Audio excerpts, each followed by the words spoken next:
სახაშენში სოფლის მხარდაჭერის პროგრამით 26-მა კაცმა მთავარ პრიორიტეტებად საპირფარეშოები აირჩია. ერთი სასაფლაოზე ააშენეს და ამ ეზოს კართან ერთად სულ 5,000 ლარი დაუჯდათ. მეორე კი ადმინისტრაციული შენობის ეზოში გააკეთეს. რწმუნებული შეფასებით პრობლემა, რომელიც გამგეობის თანამშრომლებსა და აქაურებს 20 წელი აწუხებდათ, 3,000 ლარად მოაგვარეს და ის რაც 9 წლის განმავლობაში არავის გაუკეთებია, მან 1 წელში შესძლო.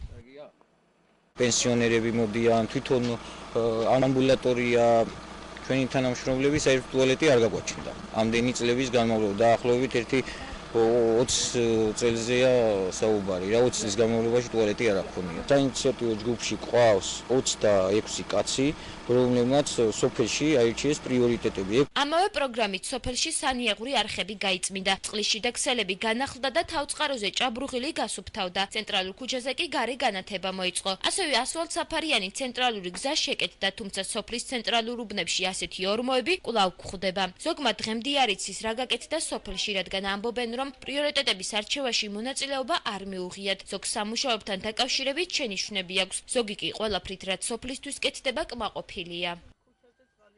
ნამდვილად არა ყოფილვარ, არ ვიცი რა გაკეთდა.